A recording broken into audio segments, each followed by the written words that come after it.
Hello friends, welcome to A to Z English classes. आज हम लोग विद्यापति जी के द्वारा लिखा हुआ जो पद है उसे हम लोग आज पढ़ेंगे। इससे पहले वाले वीडियो में विद्यापति जी के बारे में बिल्कुल डिटेल से हम लोग पढ़ चुके हैं। आज इनके द्वारा जो लिखा हुआ पद है उस पद को, जो कि विद्यापति पदावली से लिया गया है, उस पद को हम लोग पढ़ेंगे। और इसमें दो पद दिया गया है, दोनों पद का एक एक लाइन करके एक्सप्लेन करके हम लोग बेहतर ढंग से इसको हम लोग पढ़ेंगे, है ना। और ये चूंकि ये पद है, पद जो है ये गेय पद है और इस गेय पद को गा के पढ़ा जाता है, यानी लय में पढ़ा जाता है। तो वैसे ही हम लोग आज पढ़ेंगे। सबसे पहले हमें ये जानना चाहिए कि आखिर इस ये पद में क्या दिया गया है। तो ये पद आखिर लिखा गया है किस चीज के ऊपर, समझेंगे जरा। तो इस पद में प्रथम पद में, जो कि प्रथम पद है, ये हिंदी में एक लिखा हुआ है। प्रथम पद में श्री कृष्ण और राधा दोनों जब अलग होते हैं, ध्यान से समझेंगे, श्री कृष्ण और राधा जब अलग होते हैं तो अलग होने की जो पीड़ा होती है, जो दुख है, उस चरम सीमा, वो दुख की जो चरम सीमा होती है, क्योंकि एक दूसरे से इतना प्रेम करते हैं और जब प्रेम में जब ये अलग होते हैं तो उनका प्रेम में अलग होने का जो दुख है, जो पीड़ा है, उस पीड़ा का अंतिम यानी कि चरम सीमा का जो दुख है, उस दुख को इसमें दर्शाया गया है। इसमें राधा जी पहले पंक्ति में कह रही हैं, ये राधा जी कहती हैं, ये कहती हैं, चानन भेल विषम सर रे भूषण भेल भारी, सपनहु नहीं हरि आयल रे गोकुल गिरधारी। एक बार फिर समझेंगे। कहते हैं, राधा जी कहती हैं, चानन भेल विषम सर रे भूषण भेल भारी, सपनहु नहीं हरि आयल रे गोकुल गिरधारी। अर्थात कहने का अर्थ है, ये कहते हैं यहाँ पर राधा जी कहती हैं, चानन, चानन का मतलब होता है चंदन, चानन का मतलब चंदन, चंदन जिसे हम अपने सिर पे, इस ललाट पे लगाते हैं। ये चंदन जो है हम अपने सिर पे क्यों लगाते हैं? चंदन का काम होता है ठंडक प्रदान करना, शीतलता प्रदान करना, मन को शांत रखना। इसलिए भारत में साधु संत अधिकतर देखे होंगे आप कि चंदन बिल्कुल ऐसे लपेटे हुए रहते हैं, यहाँ लगाए हुए रहते हैं। यहाँ अर्थात कहने का मतलब कि चंदन इसलिए लगाते हैं ताकि मन शांत हो, बिल्कुल शांत स्वभाव रहे, इसलिए वो चंदन का लेप लगाते हैं, है ना। तो चंदन का काम बेसिकली क्या होता है? मन को शांत करना और ठंडक महसूस कराना, है ना। तो ये कह रही हैं, राधा जी कह रही हैं कि चानन भेल विषम सर रे, कि चंदन जो है जिसको कि हम अपने सिर पे लगाते हैं वो भी भेल विषम, वो भी विषम हो गया है। विषम का मतलब विष, विष के समान हो गया है। किसके बिना? श्री कृष्ण के बिना। ये राधा जी कह रही हैं कि चंदन जिसे हम अपने सिर पे लगाते हैं वो भी अब श्री कृष्ण के बिना विष के समान हो गया। मतलब कैसे विष के समान हो गया? क्योंकि चंदन का काम होता है ठंडा प्रदान करना, मन को शांत रखना, लेकिन श्री कृष्ण के बगैर ये बहुत ही व्याकुल हैं। और ये कह रही हैं श्री कृष्ण के बिना मन जो है एकदम व्याकुल है। और ये व्याकुलता ये इस चीज को दर्शाता है कि ये चंदन का गुण तो हो ही नहीं सकता है। अब अगर एग्जाम्पल के रूप में अगर किसी व्यक्ति को सांप काट ले तो सांप का विष जब उसके अंदर जाएगा तो व्यक्ति शांत नहीं रहेगा, व्याकुल हो जाएगा। तो जैसे विष शरीर के अंदर आने पर व्याकुल हो जाता है व्यक्ति, वैसे ही कहते हैं ये चंदन भी लगाने से कोई फायदा नहीं है, चंदन भी अब काम नहीं कर रहा, चंदन भी जो विष के समान हो गया, क्योंकि विष भी व्याकुल करता है और चंदन लगाने के बावजूद भी मन व्याकुल है। इसलिए कहते हैं चंदन भी जिसको सिर पे हम लगाते हैं वो भी अब श्री कृष्ण के बिना बिल्कुल विष के समान हो गया है।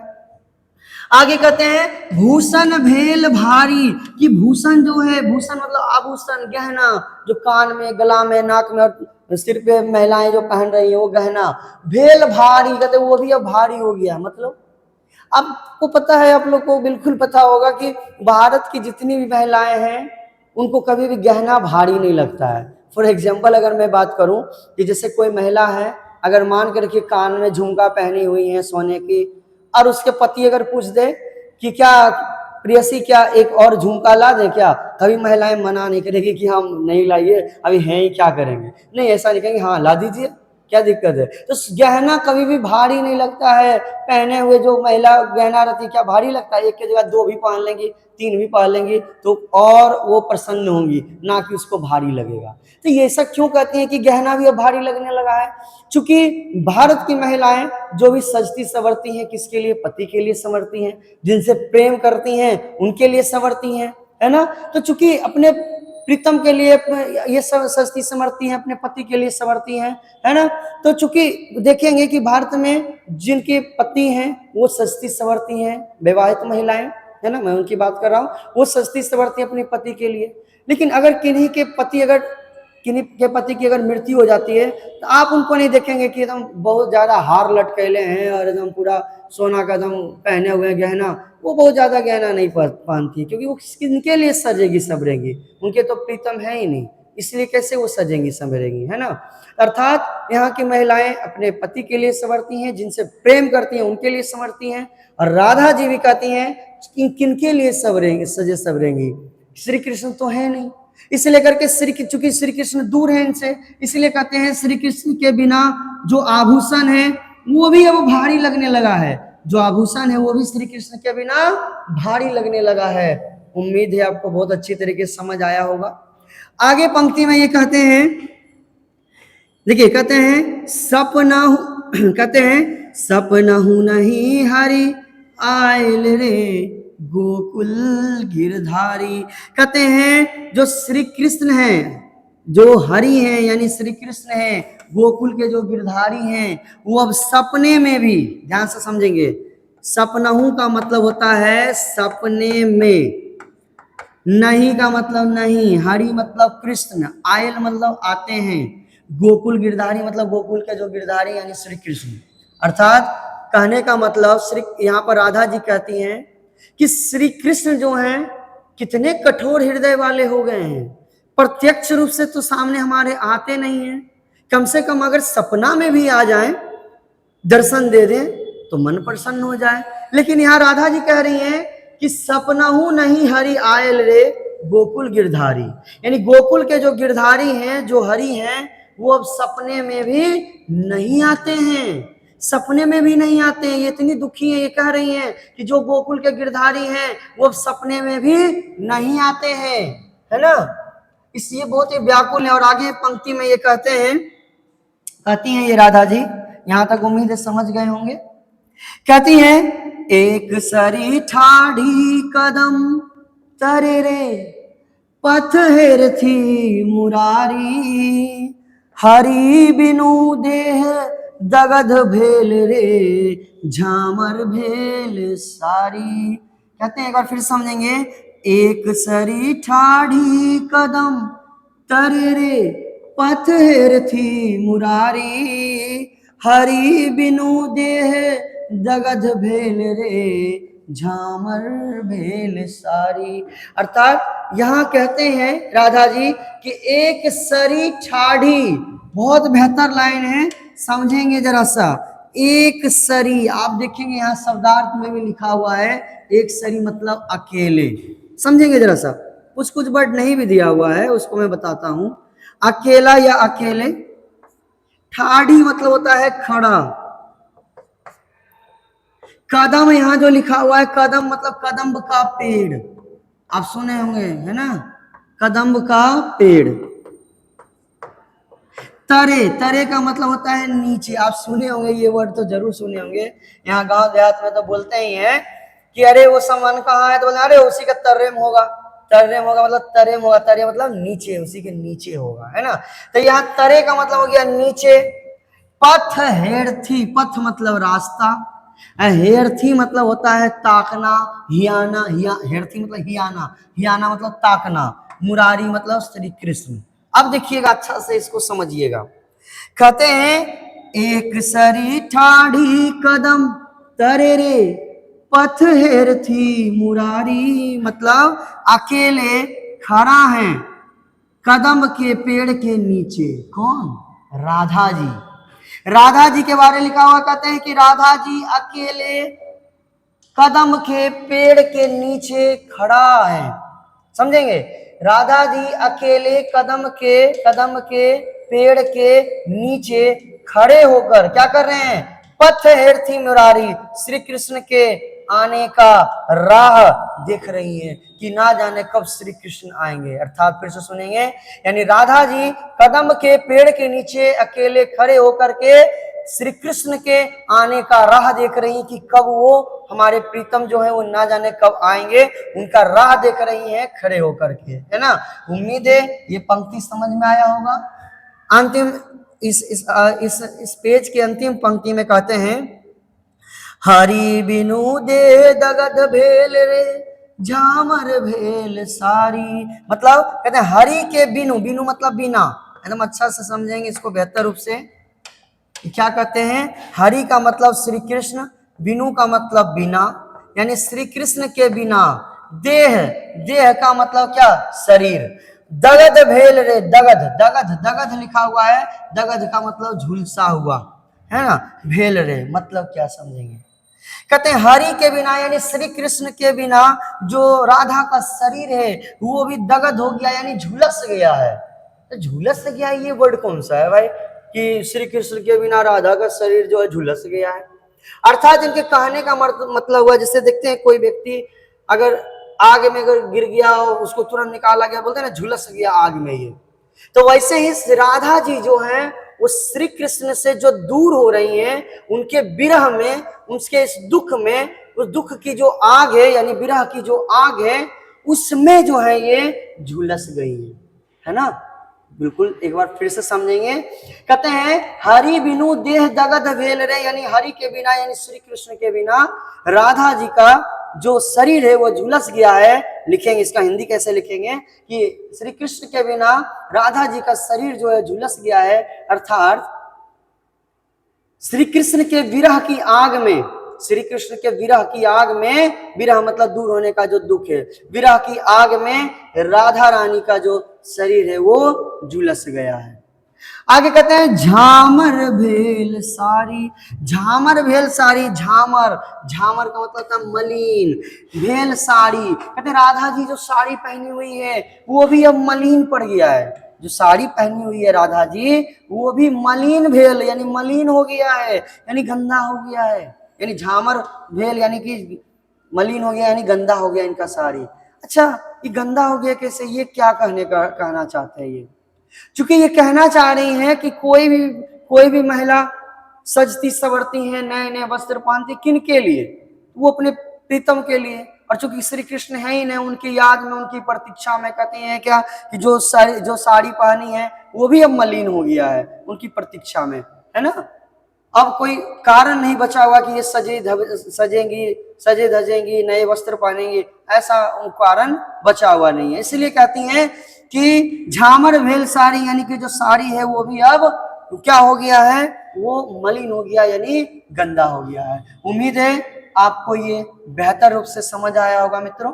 आगे कहते हैं ये पंक्ति अगर आप नहीं पढ़े इस पद का तो बेकार है, बेकार है ये पंक्ति अगर नहीं पढ़े तो। एकदम बहुत ही बेहतरीन एकदम पंक्ति है और इसमें ये कह रही हैं राधा जी, कहती हैं जाह जाह तो है उद्धव है, तो है मधुपुर जाहे, चंद्रवदनी नहीं जीवती रे, बध लागत काहे। ये कहना चाहती है, देखिए क्या समझेंगे, कहते हैं जाह जाह तो है उद्धव है। सबसे पहले तो ये समझेंगे उद्धव है कौन। उद्धव जो है वो श्री कृष्ण के मित्र हैं, है ना। मित्र जैसे ही बोलते हैं तो मन में लोगों का ध्यान आता है सुदामा, नहीं उनकी बात मैं नहीं कर रहा हूं, वो भी मित्र हैं, ये भी एक मित्र है उद्धव जी।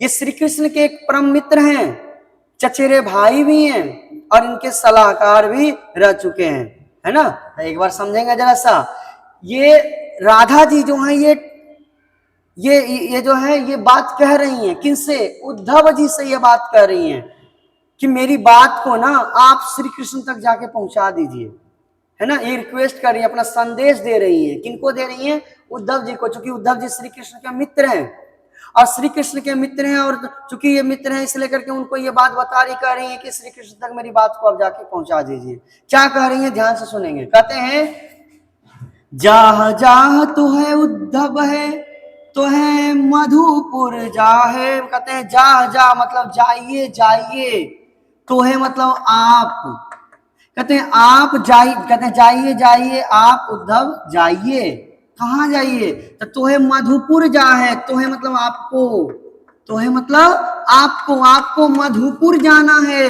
मधुपुर किसको कहते हैं? मथुरा को, मथुरा को मधुपुर कहा गया है।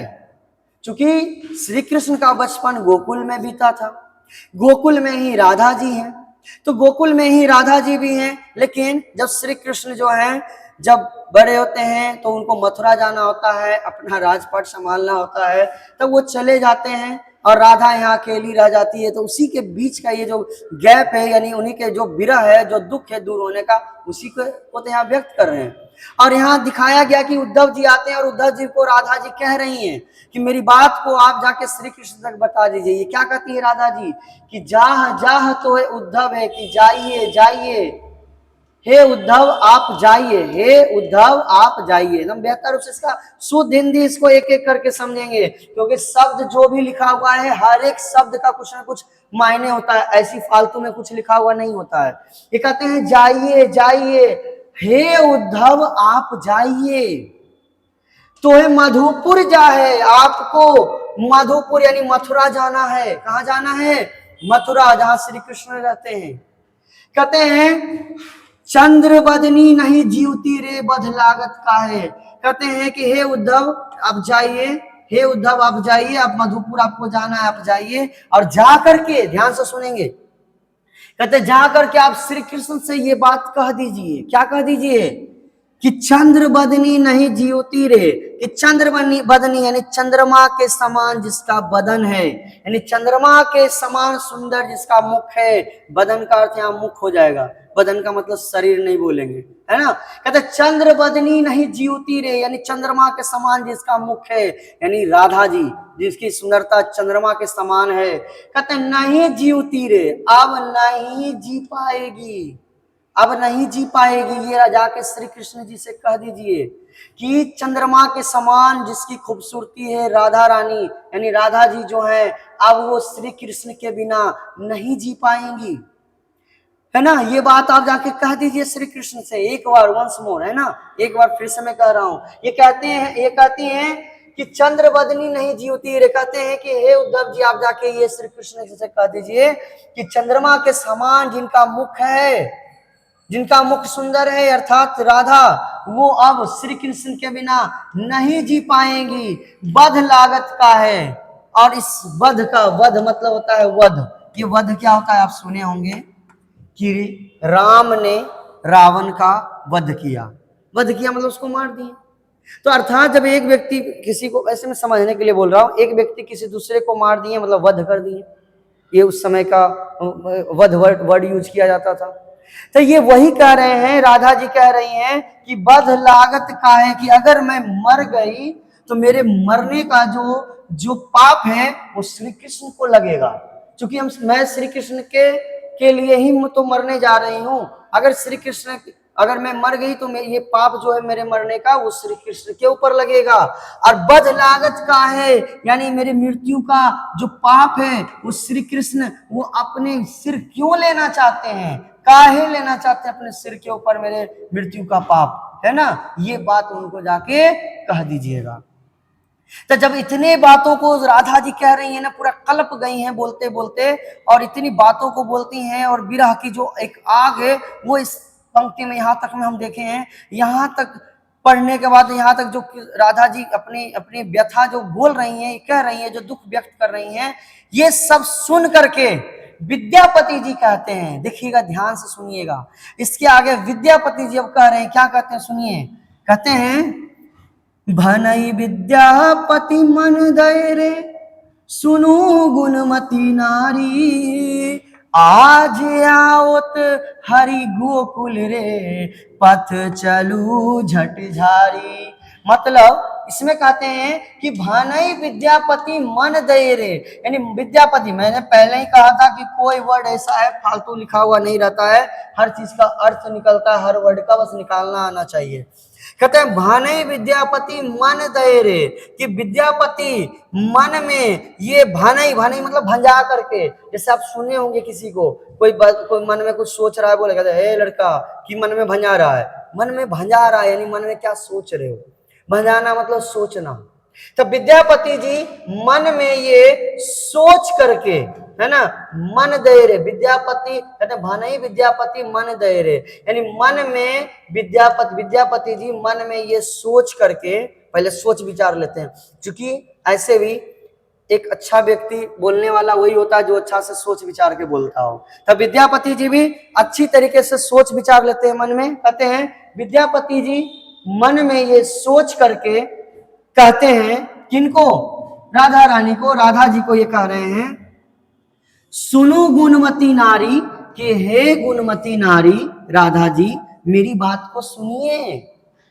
कहते हैं हे गुणमती नारी अर्थात राधा जी मेरी बात को सुनिए।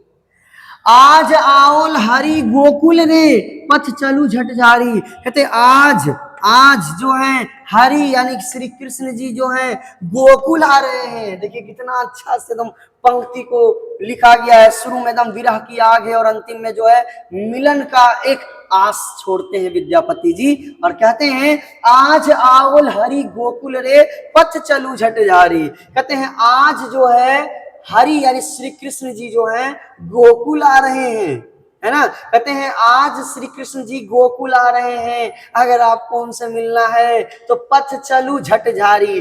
पथ यानी रास्ता जो है झटक करके एकदम चलिए, जरिए एकदम लपक के चलिए, ताकि जल्दी से श्री कृष्ण से आप जाके मिल सके, है ना।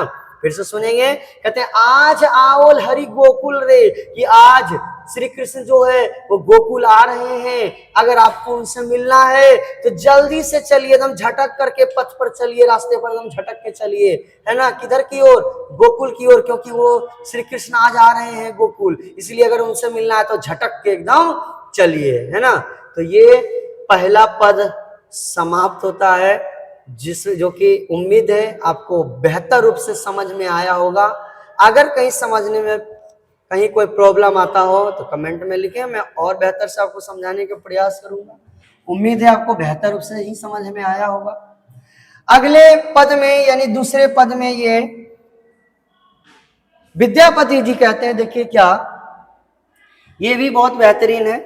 दूसरे पद में राधा जी के यानी राधा रानी के सौंदर्य का वर्णन किया गया, इनकी सुंदरता का वर्णन किया गया है ना। और ये कहती हैं राधा जी, कहती हैं मतलब राधा जी की सुंदरता के बारे में विद्यापति जी कहते हैं, क्या कहते हैं, आइए जरा सा समझते हैं। कहते हैं सरस बसंत समय भल पाओल, दक्षिण पवन बहु धीरे, सपनहु रूप बचन एक भाखिए, मुख सो दूरी करु चीरे। अर्थात कहने का मतलब है क्या, समझेंगे जरा सा। कहते सरस बसंत समय भल पाओल, पाओल मतलब पाना या आना होता है ना। कहते हैं सरस बसंत, चूंकि भारत की अगर मैं बात करूं तो भारत में सबसे खुशनुमा अगर मौसम है तो वो वसंत का मौसम है। क्यों वसंत का मौसम कब होता है, जनरली सरस्वती पूजा के आसपास, क्योंकि वसंत पंचमी को ही हम लोग सरस्वती पूजा मनाते हैं, यानी बसंत के मौसम में ही। तो उस समय का जो वेदर होता है आप याद कीजिए, वो समय जो होता है कैसा होता है, ना तो उस समय में बहुत ज्यादा ठंड होती है, ना तो बहुत ज्यादा गर्मी, मौसम बिल्कुल सुहावना होता है, चारों तरफ हरियाली हरियाली होती है।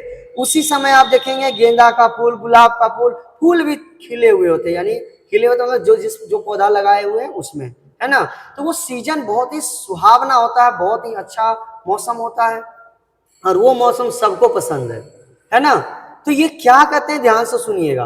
कहते हैं कि सरस बसंत समय भल पाओल, सरस बसंत का समय आ गया है, सरस बसंत का समय आ गया है। एक प्रश्न हो सकता है आपके मन में आए कि सरस का मतलब क्या होता है। सरस का मतलब होता है रस से भरा हुआ, रस से भरा हुआ।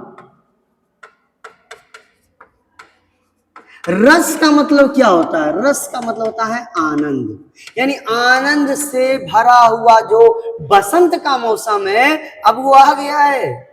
देखिए ये विद्यापति जी क्या कह रहे हैं कि बसंत का जो मौसम है, सरस बसंत भल पाओल, यानी सरस बसंत का समय, यानी आनंद से भरा हुआ जो बसंत का समय है वो अब आ गया है। दक्षिण पवन बहु धीरे, और दक्षिण दिशा से जो पवन है यानी हवा है वो भी बहुत ही धीरे धीरे बह रहा है। आप सुने होंगे गर्मी के दिनों में बोलेगा पछिया हवा चल रहा है, यानी पश्चिम दिशा से हवा चल रही है। वो हवा किसी को पसंद नहीं है ना, बोलते हैं मुंह सूखता पछिया हवा में, ऐसे बोलते हैं ठेठ भाषा में। अर्थात पश्चिम दिशा से हवा चलने वाली वो हमें आनंद नहीं देती है। दक्षिण दिशा से, जो कि प्राचीन के काल में अगर देखेंगे तो दक्षिण से मलय पर्वत एक है, कहते हैं मलय पर्वत से जो है ठंडा हवा आता है, बहुत ही शीतल और अच्छा हवा आता है, इसलिए दक्षिण दिशा को अच्छा माना गया है, उधर से हवा आने आती है जो है ना। तो ये क्या कहते हैं, दक्षिण पवन बहु धीरे, की दक्षिण दिशा से जो हवा बह रही है वो भी धीरे धीरे बह रही है। आप इमेजिन कीजिए उस आनंद का, कि मान के रखिए आप खड़े हो बसंत के मौसम में, आप खड़े हो चारों तरफ हरियाली, आप इस तरीके से देख रहे हो, आनंद ले रहे हो हरियाली का, और तभी दक्षिण दिशा से मंद मंद हवा भी चलने लगे तो वो आनंद में भी चार चांद लग जाता है, यानी और भी ज्यादा आनंद आ जाता है मन में। एकदम वैसा ही आनंद महसूस होता है जब राधा रानी के हम दर्शन कर पाते हैं, है ना। ये इसलिए इस लाइन का वर्णन किए हैं कवि, है ना। यहाँ पर जितना आनंद इस मौसम में, और जो मैं आनंद का भी अनुभूति में आपको कराया हूँ, वो आनंद जो है एकदम वैसा ही आनंद महसूस होता है जब राधा रानी का हमें दर्शन हो पाता है ना।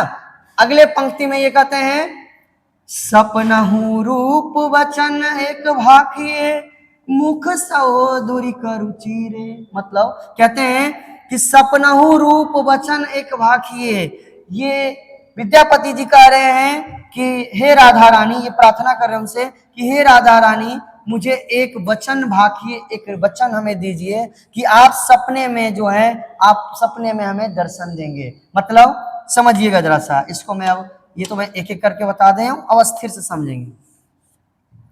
आगे पंक्ति में विद्यापति जी ये राधा रानी से ये प्रार्थना कर रहे हैं, ये कर अच्छा इनका भाव कैसा है राधा रानी के प्रति, ये जो प्रार्थना कर रहे हैं ये भाव कैसा है।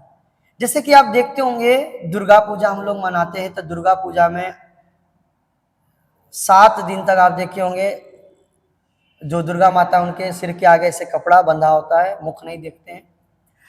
अष्टमी दिन शायद जो है, अष्टमी दिन जो है वो पट यानी वो वस्त्र जो है हटाया जाता है और हम उनका दर्शन कर पाते हैं, और उस दर्शन को पा करके हम लोग जो है प्रसन्न हो जाते हैं, और माता से जो है उनसे जो है हम अपनी प्रार्थना करते हैं, जो भी मनोकामना जो है हमारे मन में जो इच्छाएं होती है वो हम मांगते हैं उनसे।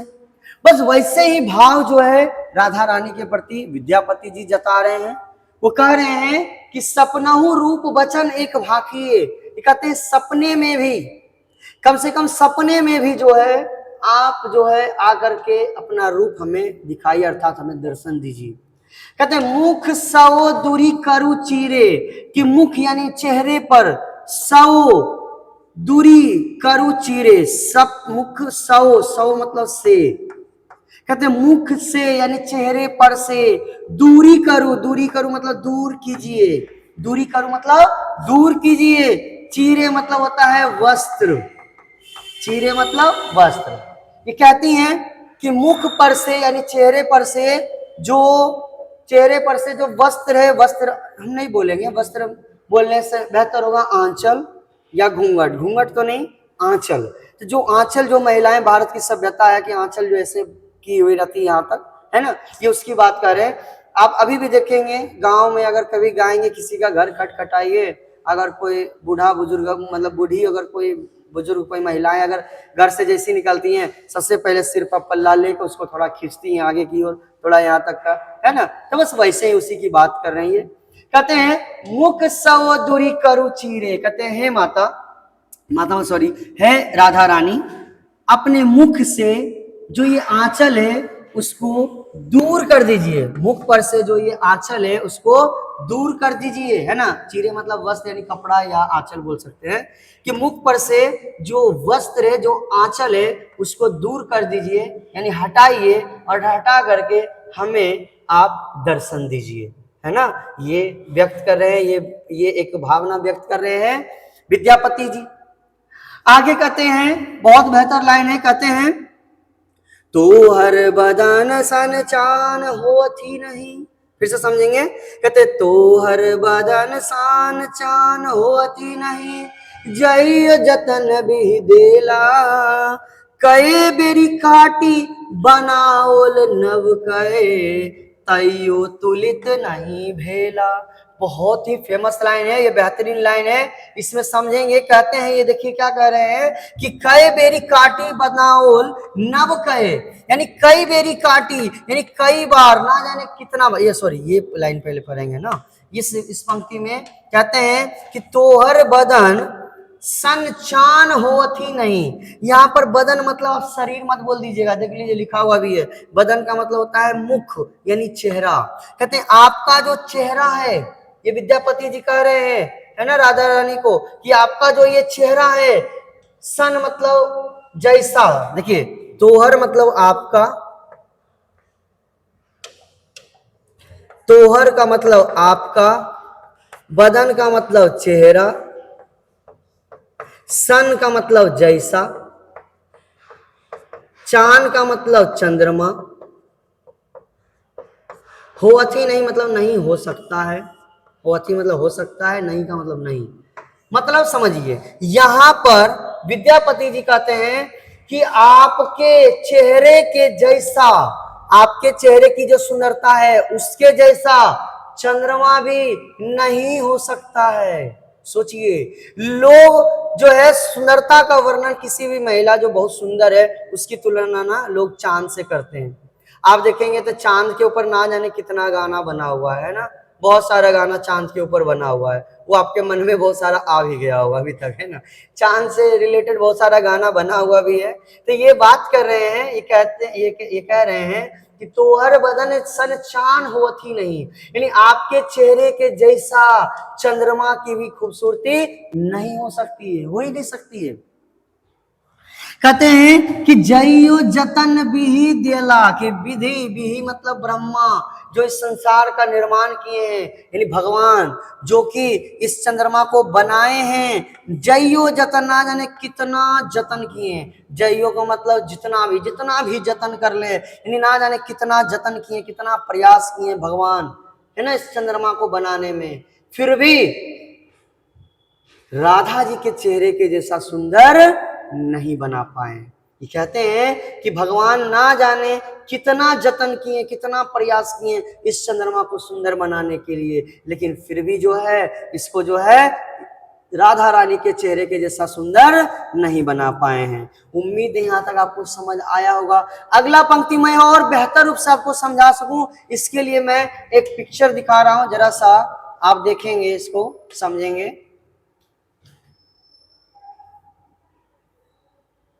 ये 10th क्लास का एक पोएम था, थिनर देन ए क्रेस्टेंट। देखिए, ये आप देख रहे होंगे एक पिक्चर इस प्रकार से, इस पिक्चर में आपको दिख रहा होगा ये इस प्रकार से, ये चंद्रमा है, मून है ये, और इसमें आप देख रहे होंगे, देखिए देख रहे होंगे कि ये जो पूरा फुल एकदम पूरा खिला हुआ जो चंद्रमा है, ये पूर्णिमा के दिन ऐसा दिखता है ना। अगला दिन देखेंगे थोड़ा सा ये कट जाता है, अगला दिन फिर थोड़ा कटता है, और फिर थोड़ा, और फिर थोड़ा, और फिर थोड़ा, इसलिए ऐसे से कम होते होते लास्ट ये बचता है। और आप ये काउंट करेंगे तो ये 14वें दिन होता है ना। तो देखेंगे तो 1 2 3 4 5 6 7 8 9 10 11 12 13 14, और ये अगला दिन 15वां दिन तो आ जाता है अमावस्या, क्योंकि पूर्णिमा और अमावस्या के बीच में 15 दिन का डिफरेंस होता है। तो ये वही कह रहे हैं कि चंद्रमा देखिए फुल खिला होता है पूर्णिमा के दिन, और ये 14वीं का चांद है, ठीक है। ये क्या कह रहे हैं कि देखिए भगवान जो है, ईश्वर जो है, चंद्रमा को सुंदर बनाने के लिए ना जाने कितना बार काटे। देखिए यहाँ भी काटे, यहाँ काटे, यहाँ काटे, यहाँ काटे, काटते गए, है ना, इतना जाने कितनी बार काटे हैं, फिर भी जो है ये राधा रानी के जैसा सुंदर ये नहीं बना पाए हैं चंद्रमा को, है ना। यही ये बात जो है कहना चाह रहे हैं। उम्मीद है बच्चों की ये बात आपको समझ में आया होगा, है ना। अब देखते हैं जरा सा ये लाइन जो कह रहे हैं, इसमें देखेंगे जरा सा।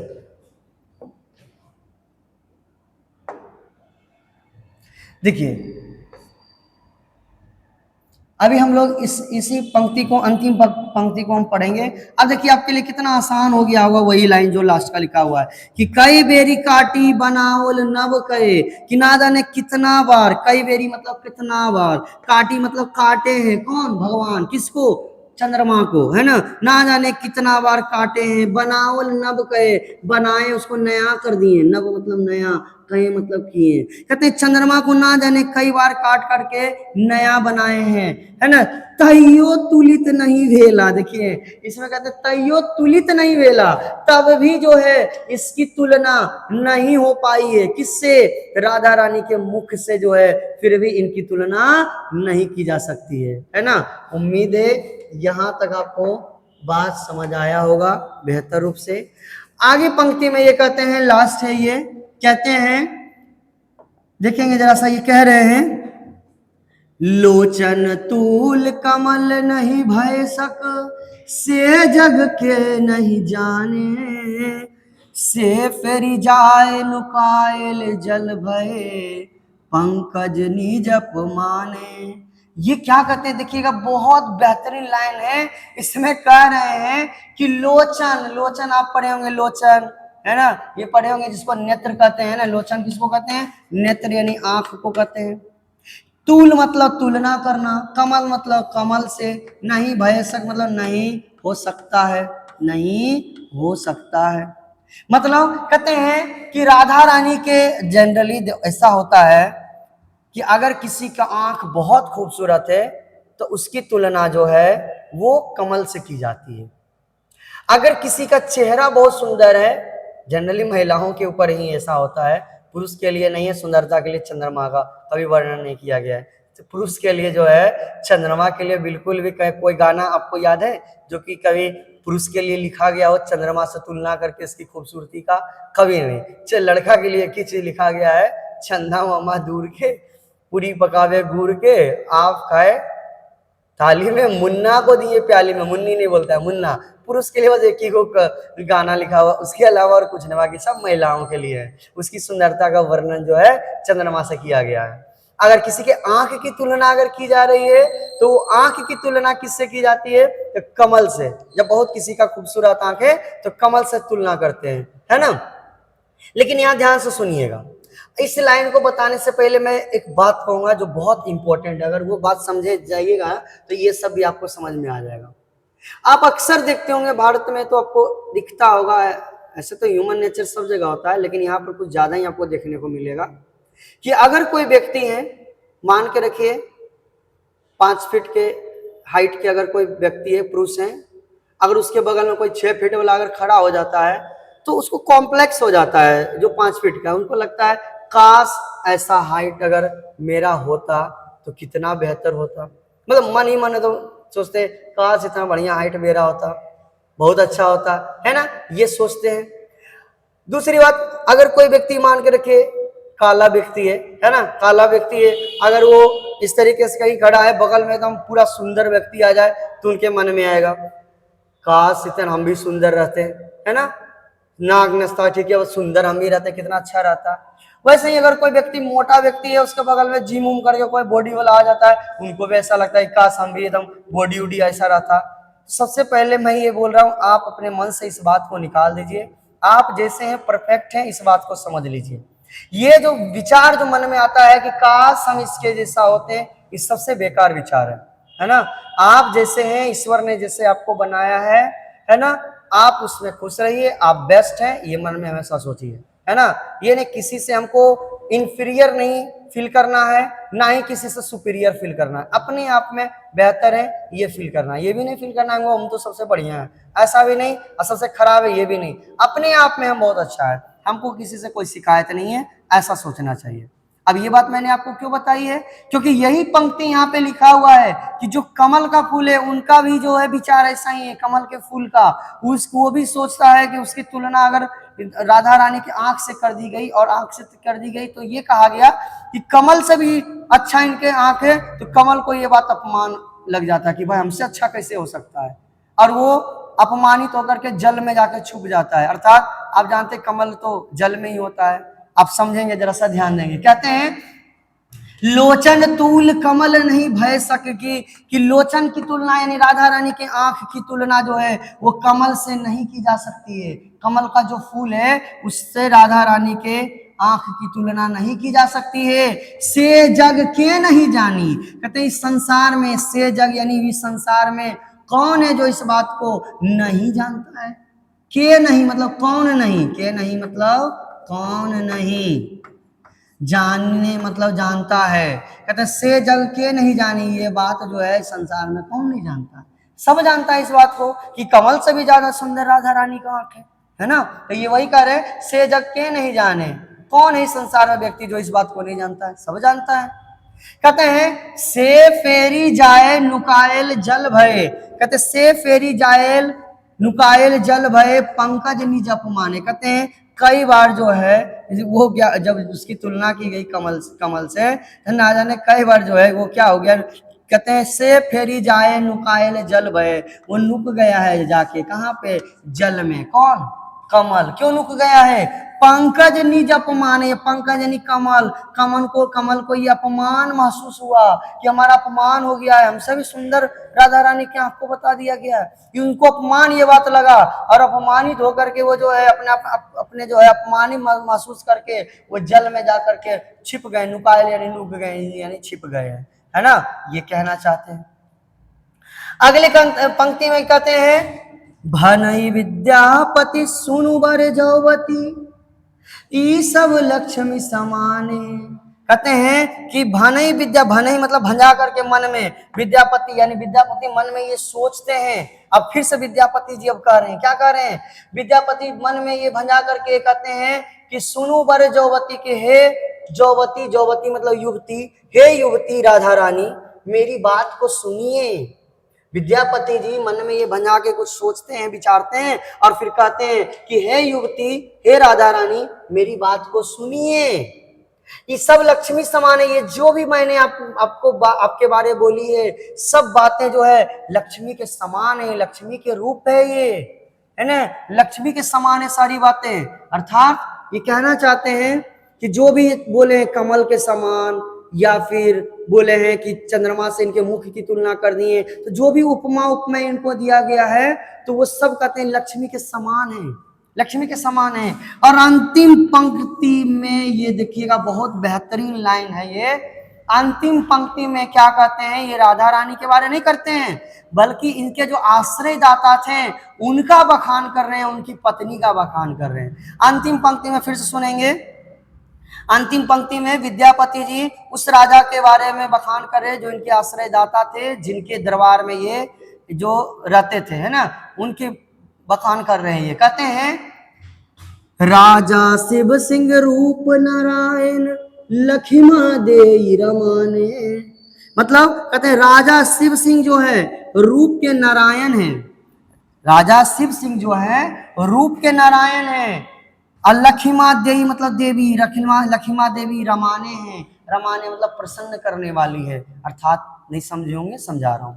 कहते शिव सिंह जो है रूप नारायण है, रूप के नारायण है, अर्थात विष्णु के समान है। कहते अगर शिव सिंह विष्णु के समान है तो उनकी पत्नी लखिमा देवी जो है वो भी लक्ष्मी के समान है ना। तो ये अंतिम पंक्ति में उनकी प्रशंसा करते हैं कि शिव सिंह जो है रूप नारायण है, रूप के नारायण है, अर्थात सुंदर है, किसके जैसा, तो विष्णु के जैसा, और उनकी पत्नी जो है लखिमा देवी वो है, तो वो वो लक्ष्मी जी के जैसा जो है, उनके जैसा, उनसे ये तुलना की गई है कि लक्ष्मी के समान है। उम्मीद है ये बेहतर रूप से आपको समझ में आया होगा। जल्दी नेक्स्ट वीडियो अपलोड किया जाएगा। जय हिंद।